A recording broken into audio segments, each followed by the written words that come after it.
I think there's like from the business perspective, I think what gets in the way because everything we're talking about right now, the reason we're here on this Zoom right now is there was a real relationship formed.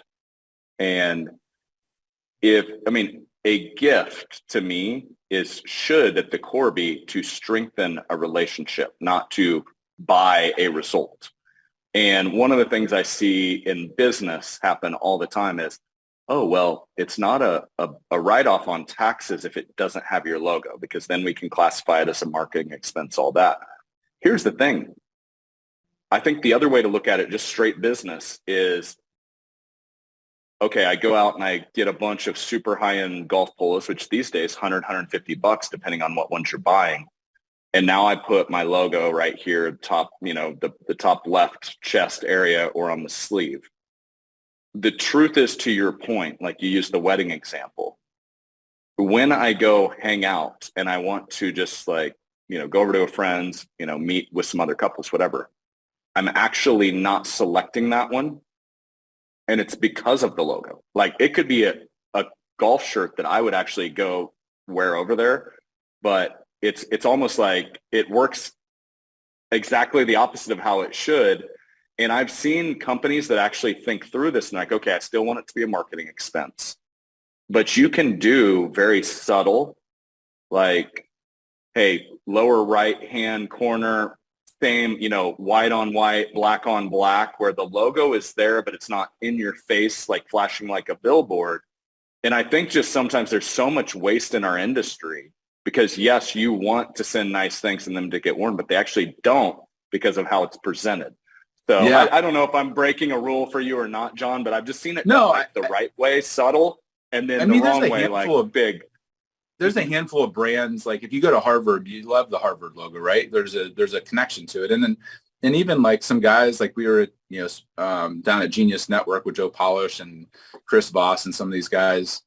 And, Joe's built kind of a community where people are kind of honored to be a part of the Genius Network and kind of like it. And so, but even if your logo adds value, even if somebody wears it, like my goal isn't to, from a branding and marketing, like if I can invest like a Cameron, like I invested 25 grand in that relationship over 10 years. And most people in marketing would be like, man, if I could just get a 3-to-1 or a 2-to-1 ratio on my dollar, put $1 in, get $3 back out, like that's an amazing marketing machine. And what I found is if you can get to somebody's heart and soul, you could put $1 in and get $100 back out. When you strengthen the relationship and hit them at that soul level, like, now you get them not just as a passive person, you get them as a sales rep, advocate, ambassador for your brand. And I don't care if somebody wears my logo on their chest. I want them speaking life and words out of their mouth to the people I could never get into the room with. Because when they're speaking that to a peer, which you're never going to get referred to ballers if the person that you are is not a peer with who you're connecting to as a client or as a center of influence or as a referral partner.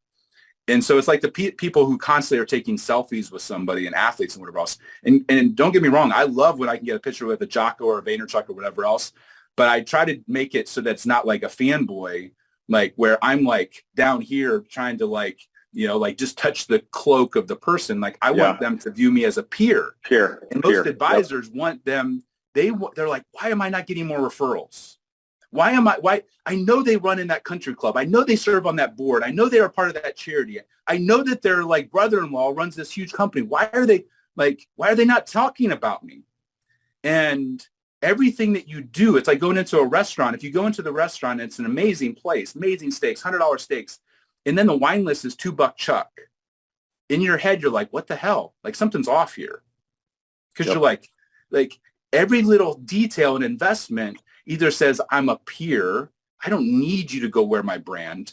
I want to inspire you with a story, with a connection, with a relationship where you want to go talk about me and see me win. And when you're at the dinner table or you're at the board meeting and somebody says something about risk, not about like, they're not saying, hey, who's your financial advisor? No, they're talking about something where they're like, man, there's an opening here.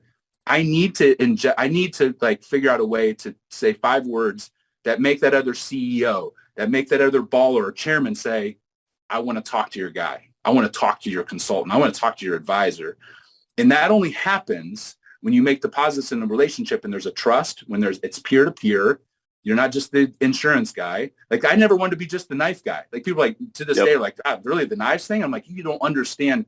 We're not in the knife business. We're not even in the gift business. We're in like, how do you like inspire relationships to go out and advocate and then be an ambassador on your behalf? Very different thing than, hey, I can sell cool gifts with things on it and send it out. Like, no, nobody, like, that's not going to get the CEO of $1 billion company's attention.